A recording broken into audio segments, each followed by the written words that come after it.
Hello everyone, welcome to Satya'sKitchen. অসমীয়া পাকঘৰলৈ সকলোকে আদৰণি জনাইছোঁ।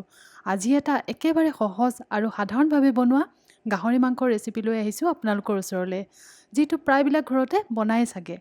ইয়াত মই কোনো ধৰণৰ মা মছলা ব্যৱহাৰ কৰা নাই আৰু একেবাৰে আমাৰ গাঁৱলীয়া ষ্টাইলতে বনাইছোঁ। তেতিয়াহ'লে আহকচোন আৰম্ভ কৰি দিওঁ।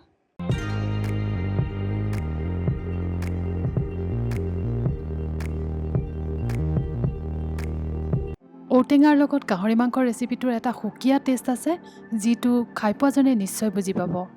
এই ৰেচিপিটোৰ কাৰণে মই ব্যৱহাৰ কৰিছোঁ 1 কেজি গাহৰি মাংস আৰু ইয়াত মই লৈছোঁ কেইটুকুৰামান সৰুকৈ কাটি লোৱা ঔটেঙা, 3টামান কেঁচা জলকীয়া, এটা মিডিয়াম চাইজৰ পিঁয়াজ, আদা নহৰু পেষ্ট, ইয়াত মই নহৰু অকণমান বেছিকৈ লৈছোঁ, সোৱাদ অনুসৰি নিমখ আৰু লাগিব হালধি।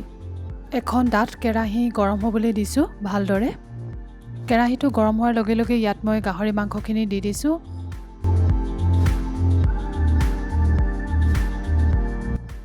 এতিয়া মাংসখিনি লৰাই লৰাই অলপ দেৰি ভাজি থাকিম, যেতিয়ালৈকে মাংসখিনি নিজৰ পৰা তেল এৰি নিদিয়ে।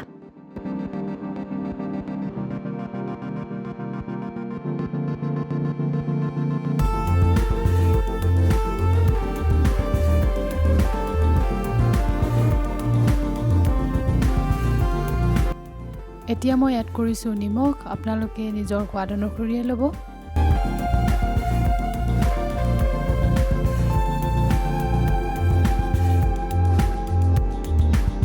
দুই 3 মিনিটমান মাংসখিনি ভজাৰ পাছতেই এতিয়া মই এড কৰিছোঁ হালধি।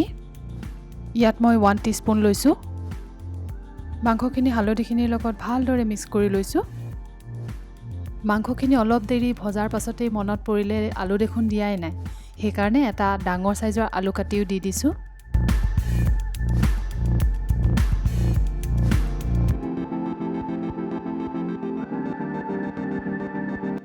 এতিয়া ইয়াত এড কৰিছোঁ কাটি থোৱা পিঁয়াজখিনি, আদা নহৰু পেষ্টখিনি, কেঁচা জলকীয়াকেইটা।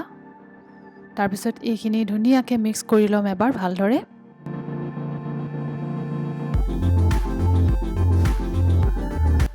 এতিয়া ইয়াত ঔটেঙাখিনিও এড কৰি দিছোঁ।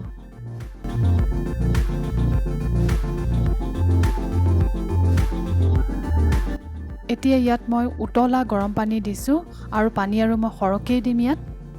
এতিয়া 30 to 40 মিনিটমানৰ কাৰণে মাংসখিনি মিডিয়াম ফ্লেমতে সিজিবলৈ দিম, কিন্তু মাজে মাজে চেকো কৰি থাকিম।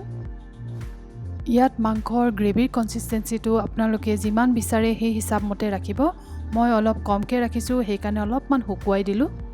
এই সময়তে যদি আপোনালোকে বিচাৰে অকণমান মান ধনিয়া পাত বা ধনিয়া পাতৰ ওপৰত অলপমান ছটিয়াই দিব পাৰে। মাংসখিনি এতিয়া মই গৰম গৰম ভাতৰ লগত পৰিৱেশন কৰিম। যদি আজিৰ ৰেচিপিটো ভাল লাগিলে তেতিয়াহ'লে মোৰ চেনেলটো লাইক, শ্বেয়াৰ, কমেণ্ট আৰু ছাবস্ক্ৰাইব কৰিবলৈ নাপাহৰিব। তেতিয়াহ'লে আজিলৈ আহিছোঁ, নমস্কাৰ।